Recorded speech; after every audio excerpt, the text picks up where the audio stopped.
दोस्तों, मेरा नाम है नीलेश मिश्रा। कहानियां सुनाता हूं।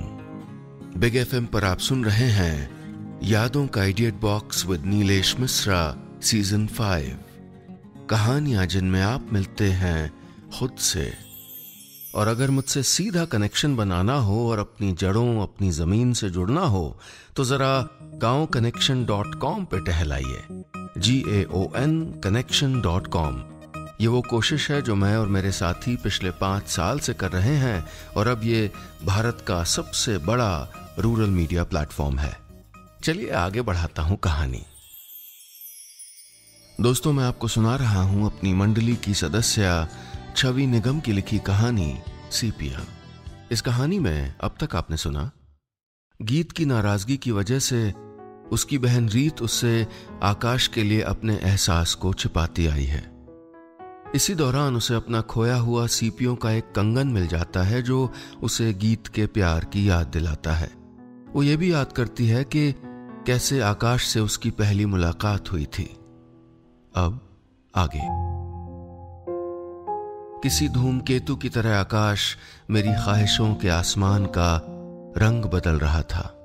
उसका लगातार बढ़ता हुआ साथ मुझे बहुत अच्छा लगने लगा था।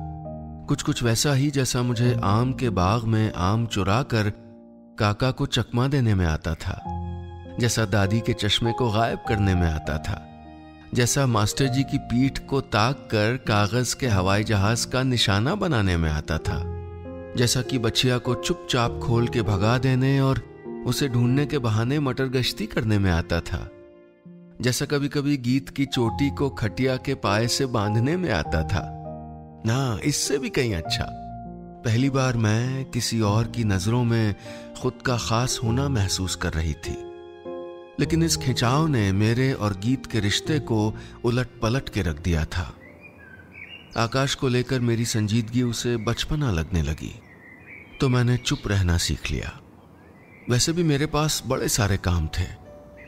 मुझे एक बेलौस रीत को आकाश की मनपसंद लड़की के खांचे में कसना था और गीत की नजरों से इस राज को छिपाना भी था। इस तरह कोई 3-4 महीने बीते। गीत की आंखों पर अब चश्मा लगने लगा था और मेरी आंखों पर आईलाइनर। गीत के होठों पर हमेशा कोई न कोई फॉर्मूला होता और मेरे होठों पर रगड़ कर छुटाने के बावजूद रह गई लिपस्टिक का निशान। जब पहली बार मुझे स्कर्ट पहन के अचकचाते हुए देखा तो गीत ने टोक ही दिया, अच्छी लग रही है रीत, लेकिन अगर कंफर्टेबल नहीं है तो मत पहन। मैंने पीठ फेर ली। नहीं बताया कि कपड़े तो आकाश की आंखों में तारीफ देखने के लिए थे। यह भी नहीं बताया कि आकाश को मेरा कंगन मैचिंग नहीं लग रहा था, इसलिए मैंने उसे बस थोड़ी सी देर के लिए उतार के बैग में रखा और वो खो गया था। हालांकि मैं बेचैनी से उसे तलाश रही थी, लेकिन डांट के डर से उसे बताने की हिम्मत नहीं पड़ रही थी।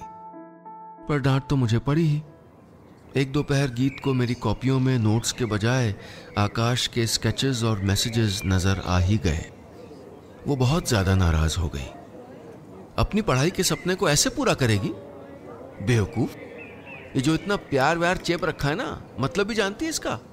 अरे अगर कोई किसी को चाहेगा तो उसको वैसे ही पसंद करेगा ना। पर देख जरा खुद को, दिमाग ठस हो गया क्या तेरा बावरी? ये सुनकर पहली बार मेरी आंखों में गुस्सा उतर आया। आकाश की सिखाई सारी बातें मेरे दिमाग में बजबजाने लगी। मैंने आखिरी कोशिश की कि खुद को रोक लूं, लेकिन मेरी कलाई खाली थी। जो समझदारी मुझे रोक सकती थी वो मैं खो चुकी थी। तारीफ करें, शिकायत करें, लेकिन अधिकार से बताइएगा कि हमारी कहानियां आपको कैसी लग रही हैं।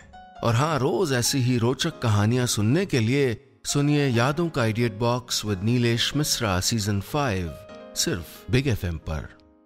हमारे चैनल पर हर रोज खूब सारी कहानियां उपलब्ध होती हैं, कभी कविताएं, कभी और कोई गपशप। अगर आप चाहते हैं कि कुछ भी ना मिस करें तो 2 चीजें तुरंत करिए। ये ऊपर जो घंटी का निशान देख रहे हैं ना, इस बेल आइकॉन को दबाइए, इसे क्लिक करिए।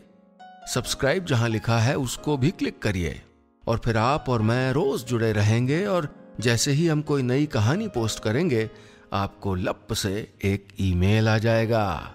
और आप तो जानते ही हैं कि फेसबुक पर हमारा ऑफिशियल पेज है नीलेश मिश्रा, NEELESHMISRA, और उसके आगे ब्लू टिक भी लगा होगा क्योंकि नक्कालों से सावधान हमारी कोई शाखा नहीं है। और इसी तरह अगर आप ट्विटर पर टहलते हुए चले जाएं तो वहां मेरा हैंडल है नीलेश मिश्रा, NEELESHMISRA। इंस्टाग्राम पर भी मेरा हैंडल है नीलेश मिश्रा। स्पेलिंग बताइए। जी हाँ, NEELESHMISRA। तो भैया मैं कहां तक बचूंगा आपसे, आप कहीं ना कहीं तो मुझे पकड़ ही लेंगे। चलिए मिलते हैं बहुत जल्दी नई कहानी के साथ। सुनते रहिएगा यादों का idiot box with Nilesh Mishra season 5, सिर्फ बिग FM पर।